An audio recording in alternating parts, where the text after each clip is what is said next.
그러면 오늘 주신 하나님의 말씀을 읽겠습니다. 그러므로 이제 내 종 다윗에게 이와 같이 말하라. 만군의 여호와께서 이와 같이 말씀하시기를 내가 너를 목장 곧 양을 따르는 데에서 데려다가 내 백성 이스라엘의 주권자로 삼고 네가 가는 모든 곳에서 내가 너와 함께 있어 내 모든 원수를 내 앞에서 멸하였은즉 땅에서 위대한 자들의 이름같이 내 이름을 위대하게 만들어 주리라. 내가 또 내 백성 이스라엘을 위하여 한 곳을 정하여 그를 심고 그를 거주하게 하고 다시 옮기지 못하게 하며 악한 종류로 전과 같이 그들을 해하지 못하게 하여 전에 내가 사사에게 명령하여 내 백성 이스라엘을 다스리던 때와 같지 아니하게 하고 너를 모든 원수에게서 벗어나 편히 쉬게 하리라.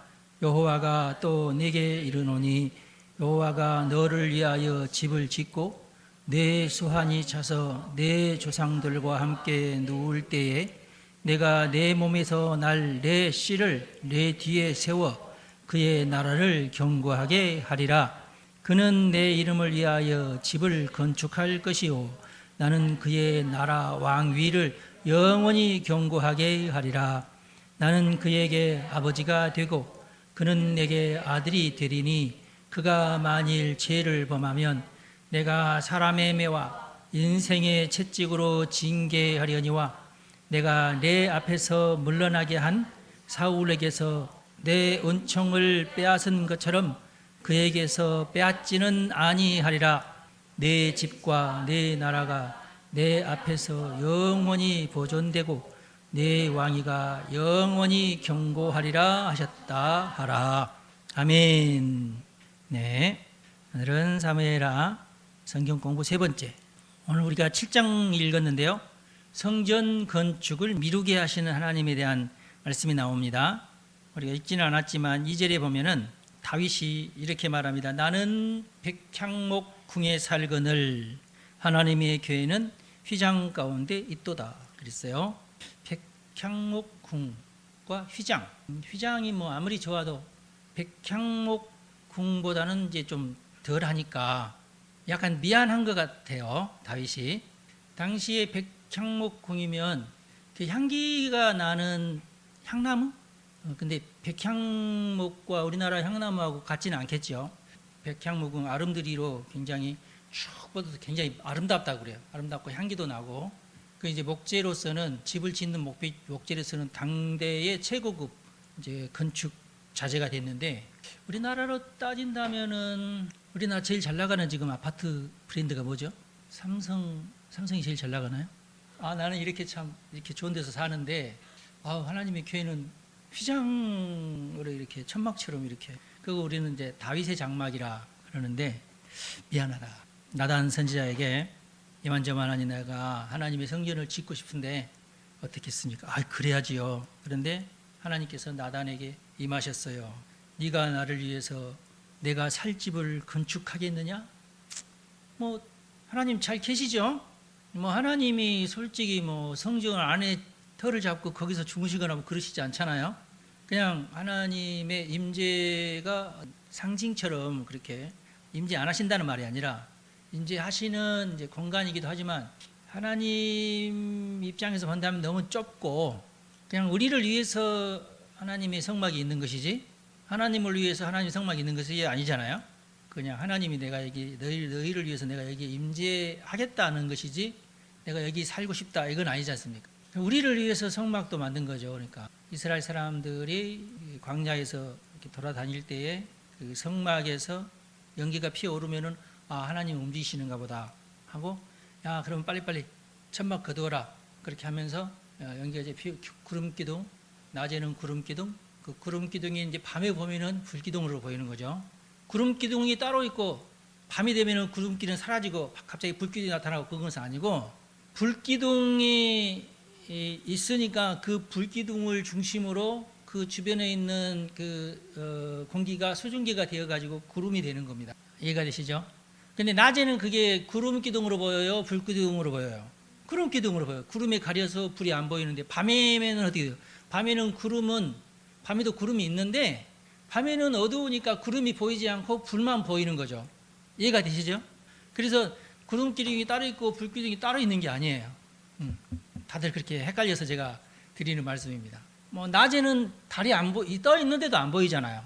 그렇지만 밤이 되면은 달이 이제 다 어두워지니까 환히 이제 보이는 것처럼 그런 식입니다. 그래서 이제 근데 회막에서부터 몽글몽글 이렇게 피어오르면은 하나님께서 이동을 하라고 하시는가 보다 하고 다들 이제 짐 꾸려서 싸면은 이제 구름 기둥이 천천히 움직이니까 그 구름 기둥을 따라갈 수밖에 없어요. 왜냐하면 구름 기둥을 따라가지 않으면 어떻게 되느냐? 사막에서 쪄 죽습니다. 예. 여러분 같으면 안 그러겠어요? 한 시간 속도를 보니까 1시간 후에는 이 구름 기둥이 저쪽 영등포 쪽으로 움직이겠다. 그러면은 내가 부랴부랴 쫓아가야지. 구름 기둥을 쫓아가야지. 안 쫓아갔다가는 어떻게 돼요? 이 사막에서 하여튼 타죽해서 살려고 쫓아가는 겁니다. 살려고. 소풍 간다 하는 식으로 가는 게 아니에요. 살려고. 그리고 밤에는 불기둥, 밤에는 너무 추워. 나는 하나님과 가까이 있고 싶지 않아. 멀리 가면 얼어 죽어요. 밤에는. 아셨죠? 사막은 낮에는 뜨거워도 밤에는 추워요. 그래서 하나님께서 그걸 아시고 구름 기둥과 불 기둥을 우리에게 이스라엘 사람들에게 보내주셨다. 그 구름 기둥과 불 기둥의 중심이 바로 회막, 성막이다. 그렇게 아시면 될 것 같아요. 그러니까 뭐 하나님께서도 이제 우습죠. 네가 나를 위해서 내가 살 집을 네가 건축하겠다고 5절에 나오는 말씀인데, 성경에는 장막이라는 말이 있고 성막이라는 말이 있어요. 장막은 뭐냐면 다윗의 장막을 말하면 다윗이 만든 장막을 다윗의 장막이라. 성막은 하나님께서 그 제도를 주셔서 하나님께서 하라고 한 대로 만든 막이 성막입니다. 거룩할 성자예요. 그러면 성막에는 반드시 이제 그 성막 안에는 휘장이 있고 그 휘장 뒤에는 법궤가 있고 그 휘장 앞에 등불이 7개 등불이 있고 이쪽에는 이제 진설병이 12개, 떡 12조각, 12지파니까 12개. 이쪽에는 뭐가 있죠? 향로가 있죠. 향로. 그 향로가 뭘 뜻해요? 성도의 기도를 뜻합니다. 예. 이게 이제 요한계시록에 또 여러 차례 등장을 하죠. 이런 내용들이. 그리고 예수님께서 돌아가실 때에 그 휘장이 위에서부터 아래로 쫙 찢어지고, 그것은 곧 말한다면 이제 하나님의 법궤가 이제 세상에 드러난다는 그런 의미가 있죠. 하나님은 한 번도 내 집을 건축하라고 명령하신 적은 없습니다. 하나님이 뭐 성막 왜 이렇게 초라하게 했지? 하나님이 하라는 대로 했는데 우리가 이제 초라하게 느낄 수는 있어도 하나님은 절대 그런 거 가지고 개념치 않게 여기신다. 그러면서 이제 일단은 너에게 그런 마음이 있으니까 내가 너의 이름을 위대하게 해주리라. 그리고 너를 이어서 왕이 될 네 아들을 세워서 그 나라를 내가 견고하게 해주겠다. 이렇게 축복의 말씀만 했으면 얼마나 좋겠습니까마는 14절 말씀에 또 뭐라고 하죠? 너희가 만약에 죄를 범하면 너희들이 뭐 성전을 아주 그럴싸하게 짓고 뭐 그렇게 해서 화려하게 그렇게 나를 섬긴다고 하더라도 너희가 만약에 죄를 범하면 사람의 매와 인생 채찍으로 징계하리라 그랬어요. 사람의 매와 인생 채찍이다. 왜 사람의 매라는 말을 쓰고 인생 채찍이라는 단어를 사용했을까요? 사람의 매, 사람이 매가 된대. 어머나, 남편이 매가 돼서 아내를 때리기도 하고 아내가 매가 돼서 남편을 때리기도 하는가? 아니면 아들이 매가 돼서 어머니를 때리기도 하고 시어머니가 매가 돼서 며느리를 때리기도 하고 막 우리나라에서 주로 있었던 일이죠. 아니면 친구가 어느 날 갑자기 배신을 해가지고 내 꼭 갚을 테니까 1,000,000원만 땡겨주시오. 왜? 아니 이말저말 미주알 거절. 그랬구나. 어머나 세상에 그래 알았어. 1,000,000원 딱 꽂았는데 그 다음부터 소식이 없고 갚기로 했는데 띄어먹고 도망가 버렸네. 그런 것들이 이제 사람의 매죠. 사람을 통한 어떤 징계. 인생 채찍은 뭘까요? 그러면 인생을 살아가는 동안 어떤 겪게 되는 여러 가지 채찍과 같은 그런 일들을 말하죠.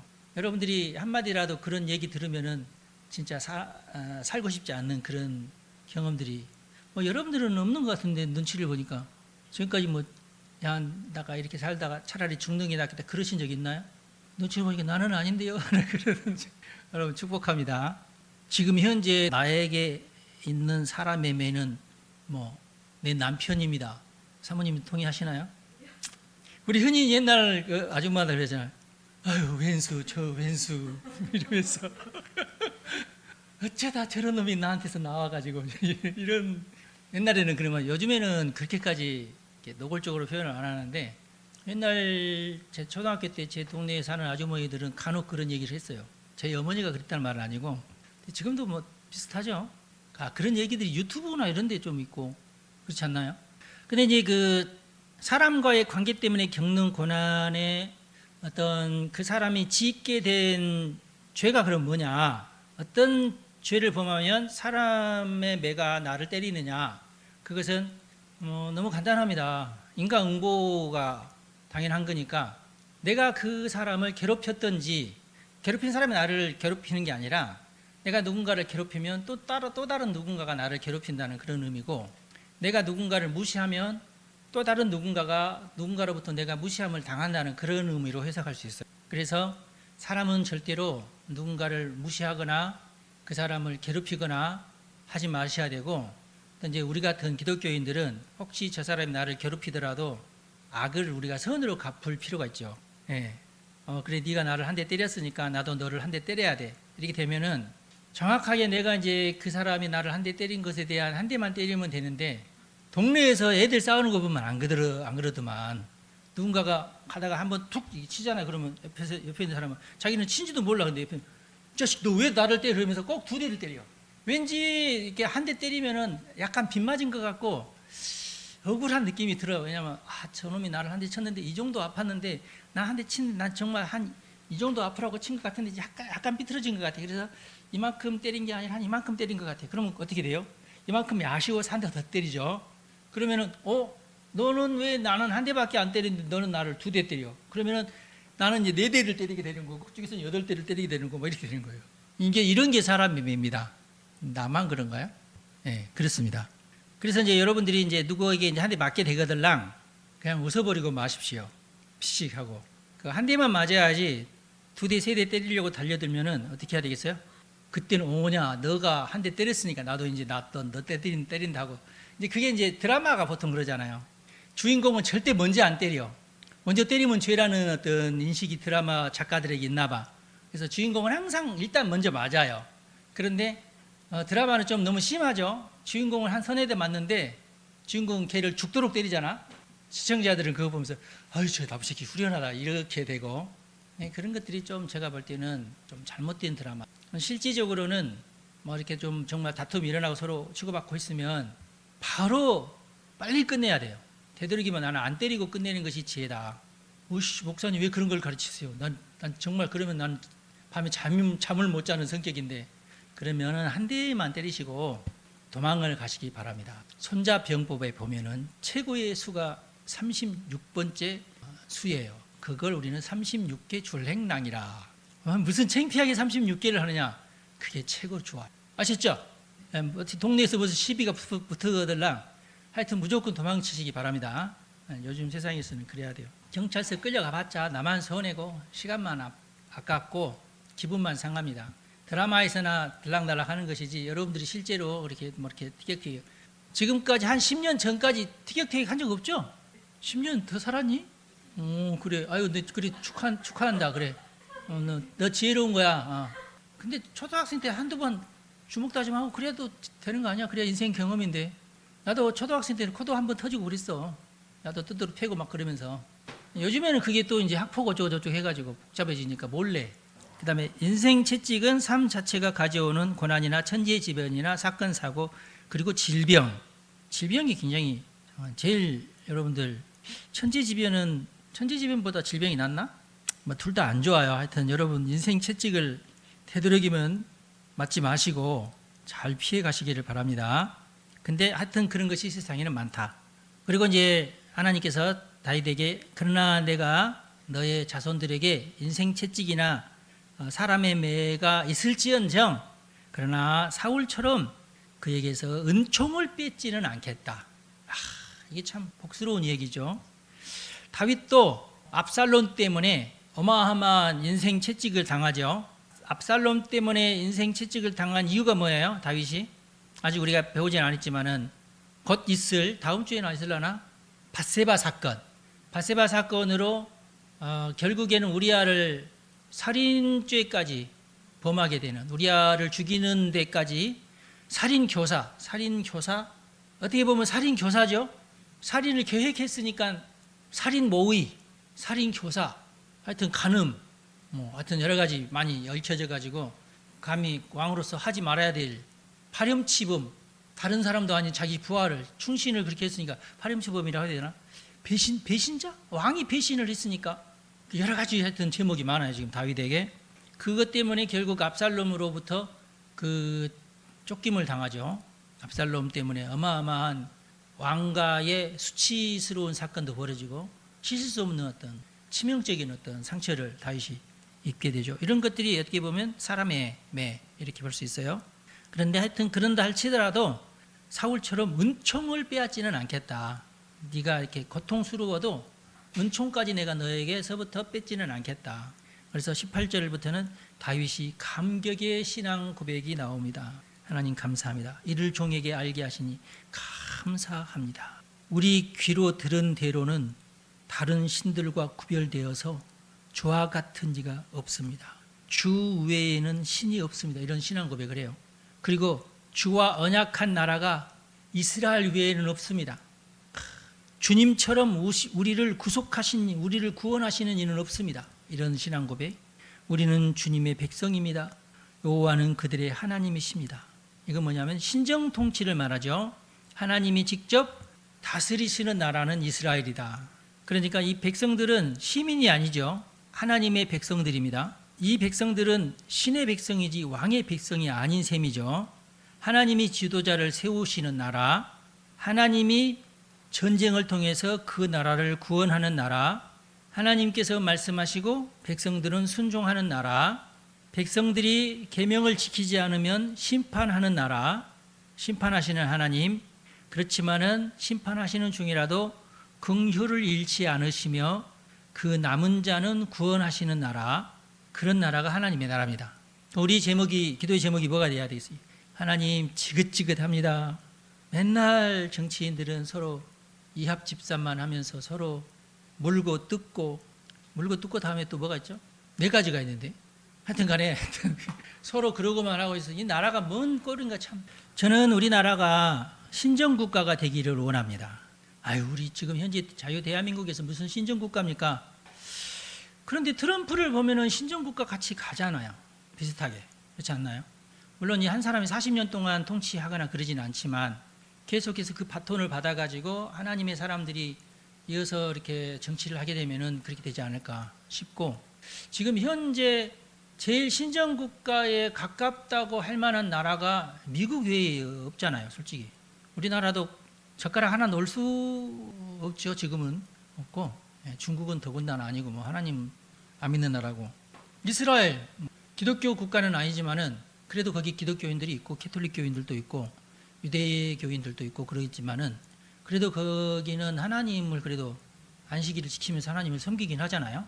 물론 신정 국가까지는 아닌다 할지라도 하나님이 보살피시는 나라면은 틀림이 없는 것 같고, 그래서 지금으로서는 제일 하나님을 찬양하고 하나님께 기도하고, 우리나라 국회가 기도하면서 시작하거나 그러지 않잖아요. 그렇지만은 여러분 트럼프 취임식 이번에 봤어요? 유튜브에 보면은 트럼프 대통령 취임식이 있어요. 처음부터 끝까지 찬송가예요. 거기도 무슨 국회의사당인가 뭐 대통령 취임식을 하는 어떤 장소가 따로 있는가 보던데, 대중을 위한 취임식 말고 이제 자기들끼리 모여서 이제 하는데 굉장히 그 순서가요, 그 전통적인 어떤 그런 순서가 있는가 봐요. 쫙 있고 합창을 하는 사람들이 각 부대에서 뽑힘을 받은 노래 잘 부리는 그런 그 부대원들이 다 입장을 하면서 합창을 하는데 정말 참 장관이더만요. 정말 멋있었어요. 야, 우리나라는 언제쯤 이렇게 수준 높은 어떤 취임식을 할까? 성경에 다 손을 얹고 취임식하고, 그리고 이제 제일 유명한 목사님이 와서 축복기도 하고, 난 부러웠어요. 참 우리나라는 언제나, 우리나라도 그럴 뻔한 제1회 재헌 국회 때 국회를 시작하기에 앞서 목사님께서 기도하시겠습니다 하고 의원 가운데 목사님 한 분이 계셔가지고 그분이 기도하면서 첫 번째 국회를, 그래도 우리가 첫 번째 국회를 기도하면서 시작을 했어요. 할렐루야. 가망성이 있는데 미국 따라가려면 아직까지 뱁새, 황새 같은 차이가 있지만은 일단은 그래도 하나님이 통치한다고 신앙 고백하는 나라는 미국이다라고 할 수 있어요. 그리고 미국 전역에 크리스찬이면서 나라를 걱정하고, 미국 워낙 큰 나라니까 수많은 단체들이 있어서 그들이 모여서 하나님께 기도하고 기독교 정신으로 입법 활동을 하고 정당 활동을 하고 그런 사람들이 굉장히 많더만요. 그래서 이것은 우리나라 국민들이, 우리나라 기독교인들이 본받아야 된다. 아직까지는 제가 볼 때에 신정 통치가 가능한 나라는 미국이다.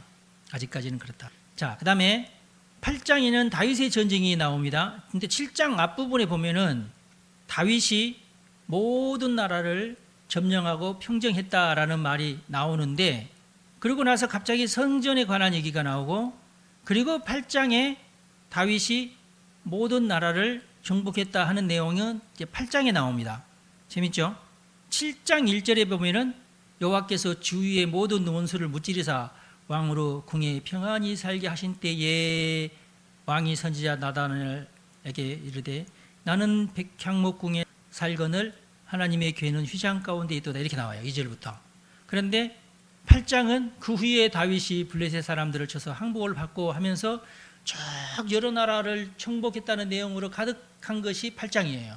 그러면 7장 1절이 그런 말을 쓰들 말든지 모든 원수를 물리치사 왕으로 궁에 평안히 살게 하신대. 그러니까 8장 이후의 사건이 7장 이야기인데, 네, 사실은 역사적으로는 그러는데 이 사무엘하를 쓴 기자는 성전에 대한 얘기를 7장에 쓰고 정복에 대한 얘기를 8장에 썼어요. 역사적으로는 정복이 끝난 다음에 나단 얘기가 나와야 되는데, 그러니까 이건 왜 그러냐고 제가 짐작을 해봤더니 아마 성전에 관한 얘기를 먼저 언급하는 것이 순서다, 이렇게 생각을 했는 것 같아요. 성전 이야기가 더 중요하다 이렇게 생각을 해서 성전 이야기를 7장에 쓰고 그 다음에 이제 8장 얘기를 쓴 것 같아요.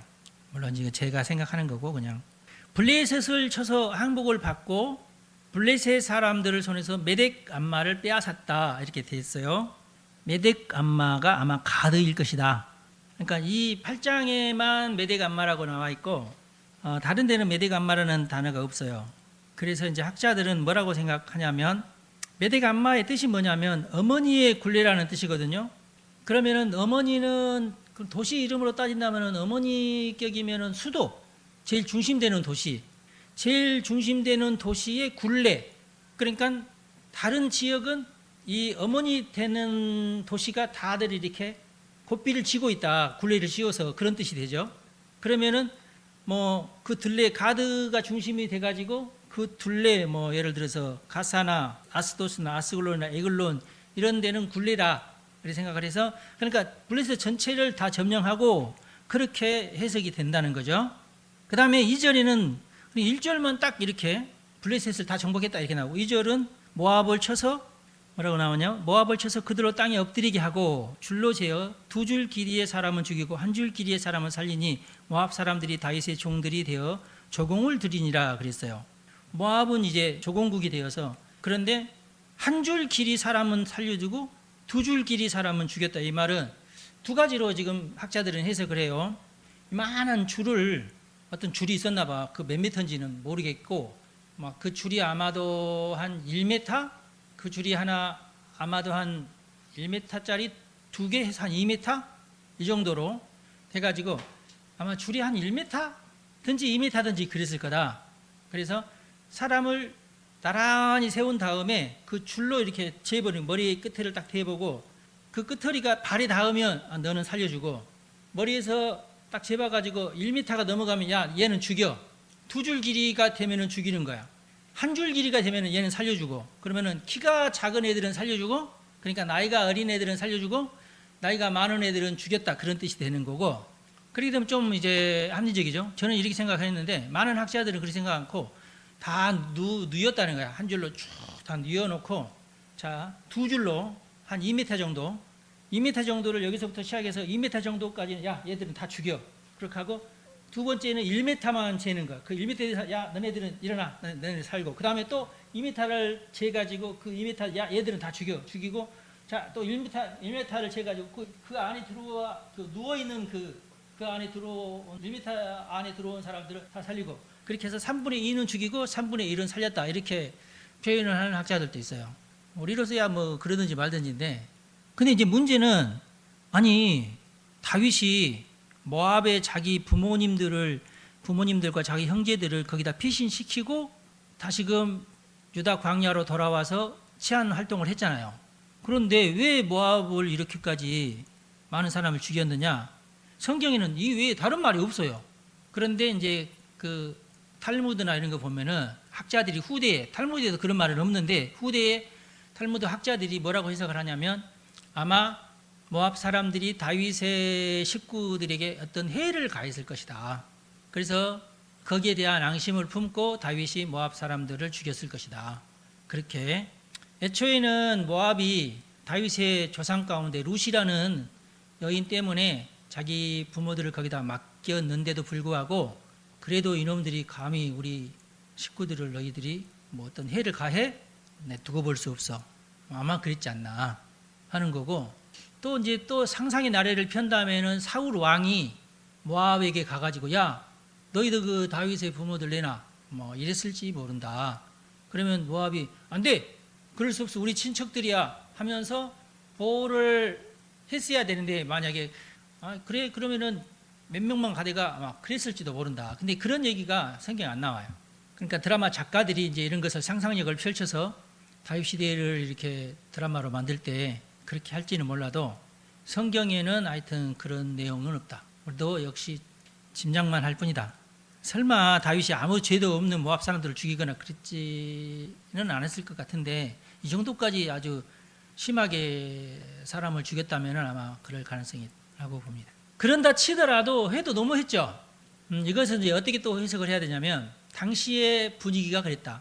아말렉을 진멸하라 이런 명령도 보면은 도저히 이런 습성이 있는 민족은 가만두지 말아라. 어떤 그 전통이라는 게, 그 나라의 전통이라는 게 무섭잖아요. 어떤 민족은 전쟁을 할 때 꼭 목을 꼭 치는 그런 족속들이 있다. 아니면은 어떤 종족들은 꼭 가서 눈을 빼더라. 뭐 이런 거 있잖아요. 그러니까 그 나름대로 좀 악랄한 어떤 종족들은 이렇게 좀 심하게 그 안가품을 하는 그런 어떤 습관이 그때 당시에 있었을지 모른다. 그 다음에 3절에는 루홉의 아들 소바왕 하다데셀, 소바왕 하다데셀은 사실 저 먼 위쪽에 사는 사람이라고 그래요. 아람 소바이 나오죠. 이건 지금 이것은 여기가 갈릴리 바다고, 이스라엘은 지금 이만큼이 지금 이스라엘이거든요. 여기는 아람이고 다메섹. 아람은 뭐죠? 나중에 엘리사 선지 시대에 제일 골치 아픈 나라가 이 아람이죠. 지금 이쪽이 뭐죠? 이쪽이 이제 레바논 지역이죠. 이쪽이 두로, 이쪽이 헤즈볼라가 이쯤 있고, 여기는 하맛이고, 아람 소바는 아람 다메섹이 있고 아람 소바가 있는데, 이쪽에 있는 이 사람이 세력을 얻어가지고 여기까지 막 쳐내려왔나 봐요. 그래서 다윗이 이놈들 봐라 하면서 가서 이제 그 전쟁을 하면서 얘네들을 이제 그 쳐부셨다. 그러면서 아람도 이제 쳐부셔서 무릎을 꿇리고 그런 얘기예요. 아마 이제 이 소바 왕도 그때 당시 뭐 성경에 나와 있지 않는, 자기들끼리 뭐 치고받고 그런 게 있었겠죠. 그러면서 루호베의 아들 소바가 자기의 세력을 막 키워가지고 유브라데 강으로 갈 때에 다윗이 그를 쳤다. 그래서 그에게서 마병 1700명과 보병 2만 명을 사로잡고 병거 100대의 말만 남기고, 다윗이 그의 병거 말은 다 발의 힘줄을 끊었다. 발에 힘줄을 끊은 이유는 결국은 그 말을 사용 못하게끔 하기 위해서. 다메섹에 있는 아람 사람들이 할 수 없이 소바왕 하다데셀을 도우러 와서 그래 그러면 너희들도 가만 안 두지 하면서 2만 2천 명을 죽였다. 그리고 아람에는 수비대를 두었다. 아람 사람들이 더 이상 이제 그 반역을 하지 못하도록, 그래서 이 아람 사람들이 다윗의 종이 되어서 조공을 바쳤다. 다윗이 어디로 가든지 여호와께서 이기게 해주셨다. 그 다음에 또 무슨 일이 있었냐면, 하닷에셀의 신복들이 가지고 있던 금 방패를 다 빼앗았다. 뭐하러 방패를 금으로 만들어, 멍청하게. 하여튼 금 방패를 다 빼앗아서 예루살렘으로 가져와 버리고, 그리고 또 하닷에셀의 모든 고을에 쳐들어가 가지고 놋을 다 빼앗아 왔어요. 놋. 지금으로 치면은 이제 구리 같은, 지금 구리 값이요 굉장히 비싸대요. 아유, 그러면 값진 것은 다 가져가야지. 하여튼 싹 가져왔어요. 도둑질인가요? 전쟁에서 이겼으니까. 그리고 하맛 왕 도이가 하다데스를 무찔렀다는 이 소문을 듣고 아이고 그러면은 지가 직접 찾아왔어요. 하맛 왕 도이가 아이고 나도 이게 살아야지 하면서 전쟁하지 말고요. 나는 제가 공물을 바치겠습니다. 그리고 다윗을 축복하고 이게 왜냐면은 이 도이는 아무래도 하다데셀이 좀 가까운 데 사니까 위협됐겠죠. 근데 다윗이 와서 쳐주니까 너무 고마운 거야. 그리고 나는 스스로 이게 공물을 다 가져왔으니까 나는 치지 마시고요. 그런 뜻으로 공물을 가져와 자진해서 공물을 갖다 바쳤다. 그런 뜻이죠. 그리고 다윗 왕이 그것도 여호와께 드리되 그가 정복한 모든 나라에서 얻은 음이나 금이나 아람, 모압, 암몬, 블레셋, 아말렉 등에서 얻은 것 소바 왕 르호베의 아들 하닷에셀에게서 노약한 것을 다 같이 하나님께 드렸더라. 그리고 에돔에서도 18,000명을 쳐 죽이고 돌아와서 명성을 떨쳤더라. 그리고 에돔에도 수비대를 두었다. 그래서 에돔 사람도 다윗의 종이 되었다. 에돔은 어디예요? 지도에 보면은 에돔은 여기 밑에 있죠. 여기 에돔, 모압, 암몬 할 것 없이 다 이쪽 전 지역을 싹쓸이 다윗이 다 정복해서 이기고 그들로부터 조공을 받게 되었다. 성경에는 다윗이 어디로 가든지 여호와께서 이기게 하셨다라고 돼 있어요. 그러니까 이제 알아서 조그마한 나라들은 알아서 조공을 바치면서 우리는 쳐들어오지 말아 주십시오 하게 되었다. 그리고 이제 나머지 8장 나머지 부분은 이제 군대 장관은 누가 하고 사관은 누가 하고 이제 그런 이제 장관 임명식에 대한 얘기가 나옵니다. 굉장히 어떻게 보면은 하루아침에 일어난 일은 아니죠. 우리는 후다닥 몇 분 만에 다 읽었지만 상당히 오랜 시간에 걸쳐서 이런 일이 일어났을 거 아니겠어요? 그러면서 점점 다윗이 왕국이 커지면서 다른 나라들은 그것까지 다시 이룰 수는 없어도 조공을 받았다. 그렇게 되어 있습니다. 근데 왜 그럴까요? 대부분 이 성경에 나오는 전쟁들은 보면은 이긴 사람들이 다 뭐 뺏어가잖아요.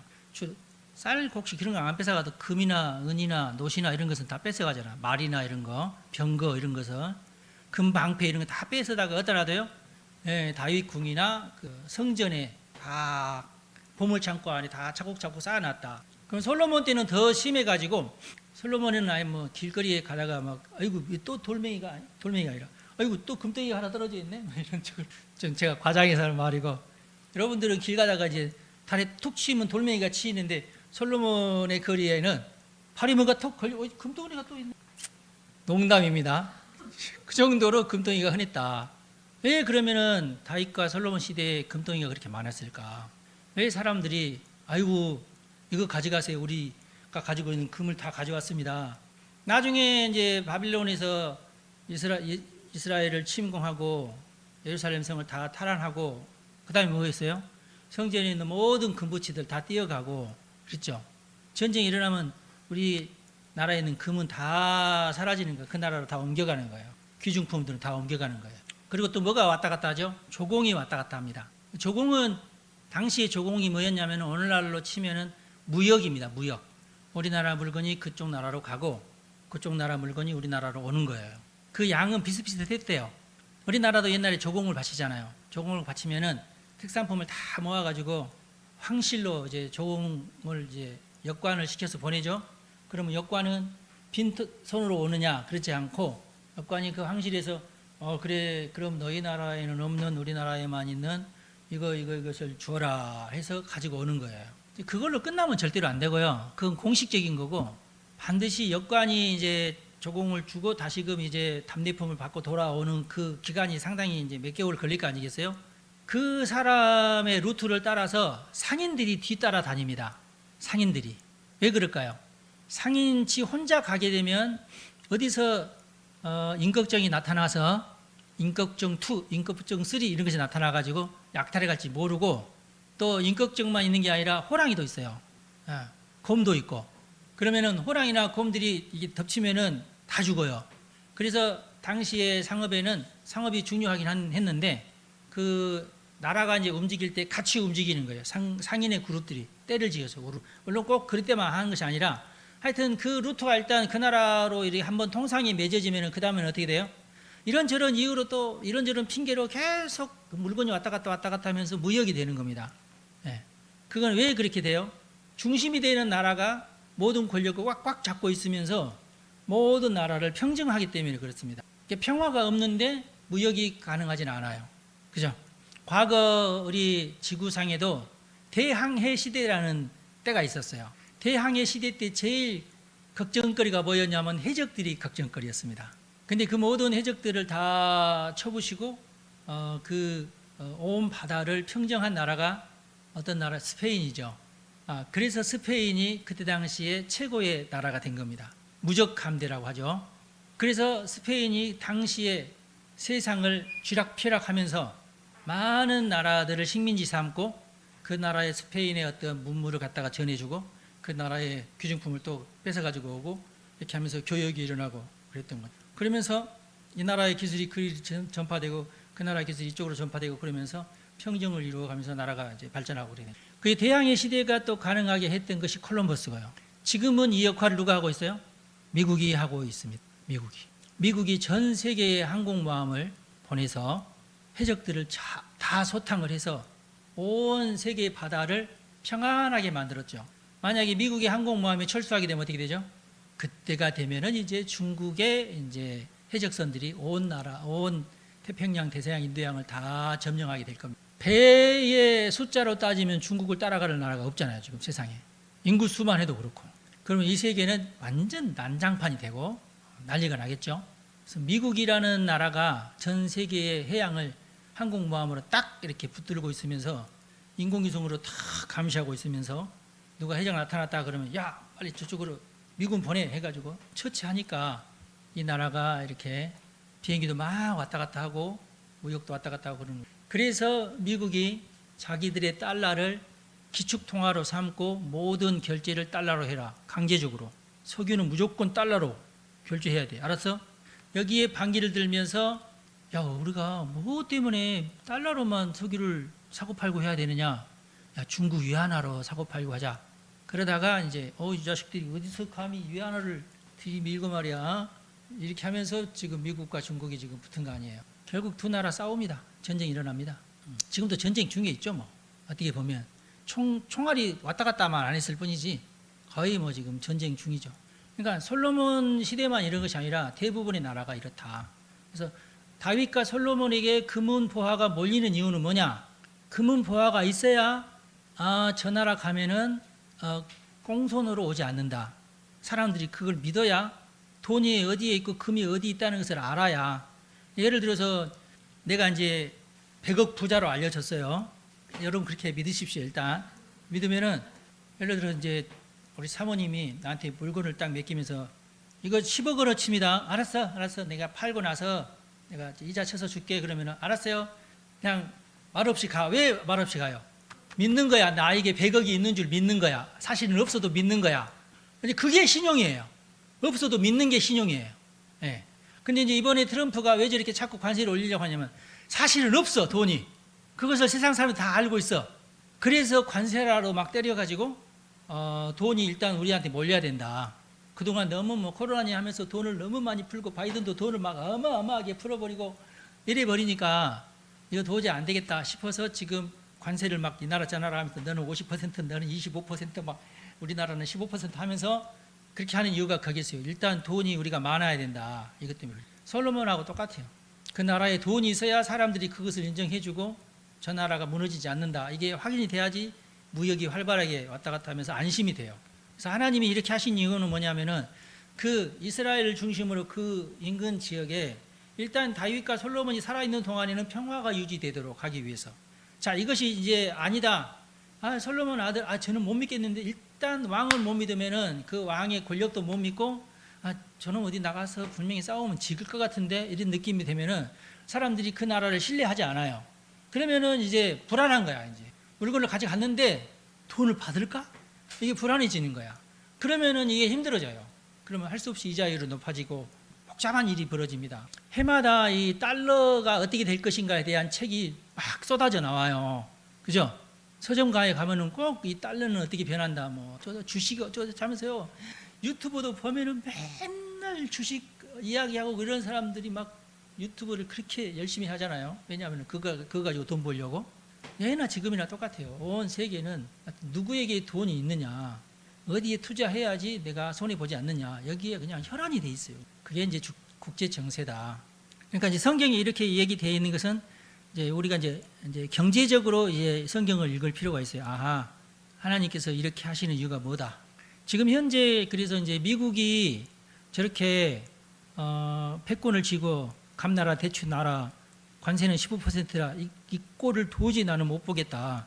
나는 미국에 하는 저 짓거리를 도저히 나는 기분 상하고 자존심 상한다 라는 사람들은 대부분 북한의 앞잡이들이거나 중국의 앞잡이들이에요. 북한의 앞잡이들은 경자도 모르는 놈들이 그냥 앞장서서 날뛰는 것이고, 중국에서 사주를 받고 있는 애들은 중국이 이 달러 패권을 제치고 위안화 패권으로 우리가 가야 되기 때문에 하여튼 미국에 대해서는 어깃장을 놓고 반항하려고 하는 세력이 있어서 그렇다. 그렇게 이해하시면 되고요. 근데 중국이 올바른 일을 하고 하나님께서 그래, 도저히 안 되겠네. 미국은 일단 내가 안 되겠는데 이상한 애들이 자꾸 정치를 하고, 중국은 보면은 그래 내 얘기도 잘 듣고 내 말도 잘, 성경 말씀도 잘 지키고 공의롭게 하고 정의롭게 하고 법대로 다 통치하고, 중국보다는 미국보다는 중국이 훨씬 그렇게 하네. 그러면 하나님께서 중국의 편을 들 겁니다. 그렇죠? 더 정의로우니까. 근데 지금 현재로서는 어떻습니까? 미국보다 중국이 훨씬 덜 정의롭죠. 세상에 워낙 사람들이 많으니까. 그래도 사람들은요, 결국은 자기가 어떻게 해야 이익이 될지를 본인이 잘 알아요. 그래서 나는 민주당인 척 해야지 나는 돈을 번다. 그러면 민주당인 척 반드시 해요. 나는 보수가 내 편이야.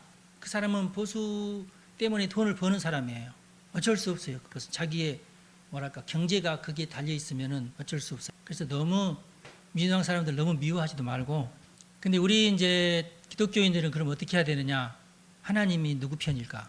지금 현재 하나님이 미국 편일까? 중국 편일까? 하나님을 믿지 않는 사람들은 어떻게 생각해요? 야, 중국이 우리나라하고 얼마나 무역량이 많은데. 그래서 자기의 형편에 따라서 어쩔 수 없이 친중이 되거나 그럴 수밖에 없어요. 그런 것은 제가 이해를 하지만, 그래도 하나님은 이것저것 다 살펴가면서 하나님의 계명이 더 살아있는 나라에게 어떤 패권을 맡기시는 분이시긴 하다. 솔로몬, 다윗 시대부터 그랬다는 말이 아니라 원래부터 그러하시다. 그러니까 우리가 생각할 때는 저 나라는 예수 믿는 나라도 아닌데, 그러나 그래도 하나님의 정의가 살아있고 많은 나라에게 유익을 끼쳐줄 수 있는 그런 나라라면은 하나님께서는 일단 그 나라를 통해서 평화를 유지하게끔 그렇게 하시는 하나님이시다. 그리고 이제 개인이면은 개인대로 하나님께서 그 행하신 대로 말한 대로 갚아주시고, 그 나라면 또 나라대로 그 나라가 행한 대로 갚아주시기도 하고 복을 주시기도 하고 그러신다. 그렇게 하나님께서는 이 온 세계를 통치하시는 하나님이신데, 지금 우리나라가 참 복잡하잖아요. 이럴 때 우리의 기도 제목은 그래도 하나님 이 나라에 깨어 기도하며 하나님께 울부짖는 사람이 많은 나라가 대한민국이지 않습니까? 그렇죠? 그러면 우리가 해야 할 일, 하나님 저도 거기에 나의 기도를 더하겠습니다 라는 것이 우리 기독교인들의 기본적인 태도다. 지금으로는 제가 볼 때에 심지어 우리 박영주 권사만 해도 하루 종일 유튜브 보면서 애국 활동을 하고 있는데, 참 정말 우리나라가 풍전등화이지 않나. 고종 황제의 마지막 일본에게 넘어가기 전에 그런 상황 같이 지금 우리나라가 중국에 넘어가냐 마냐 하는 참 이상한 기로에 서 있고, 지금 20, 30대가 그렇게 광화문하고 서울역에 모여가지고 반중 시위를 한대요. 반중 시위를. 네. 시간 되시는 분들을 참석하셔서 같이 외쳐주시기를 바라고. 그래서 중국 대사관이 이재명 대통령 찾아와가지고 이 나라에 말이야 반중 정서가 너무 심한데 이거 가만히 있겠냐고 막 이렇게 하면서 호통을 쳤대요. 미친놈이. 에? 전에도 좀 그 이재명 만나가지고, 이재명이가 뭐 당대표 했을 때 만나가지고 이재명 앞에서 막 호통을 치면서 막 그 대사가 세상에 그 대통령 앞에서 그게 뭔 짓입니까? 우리나라가 완전히 우리나라를 그 마치 자기들의 속국인 것처럼 그렇게 그런 태도를 가진 자가, 아휴 기가 막히는데, 주여 이런 사실들을 굽어보시고 우리나라가 하나님의 말씀으로 이승만 대통령이 기도하면서 세운 나라요. 재헌 국회가 목사님의 기도로 세운 나라인데 우리가 중국의 속국이 될 수는 없죠. 반만년 역사가 있는 나라가. 그래서 여러분 이걸 놓고 계속 기도하시면서 우리나라가 하나님의 나라, 하나님께서 인정하신 나라가 되기를 간절히 바랍니다. 기도하겠습니다. 온 나라를 다스리시는 하나님, 다윗을 통해서, 솔로몬을 통해서 중동 지역을 다스리신 하나님, 그러면서 예수 그리스도를 통한 구원 계획을 하나씩 실천하신 하나님, 이제 우리나라가 참으로 기가 막힌 상황에 처했습니다. 이 나라를 불쌍히 여기시고 굽어 살펴주시고 더 많은 하나님의 사람, 애국자들을 불러주시어 이들의 기도가 하늘에 상달하며 하나님의 기적이 한반도에 펼쳐지게 하시기를 간절히 소망합니다.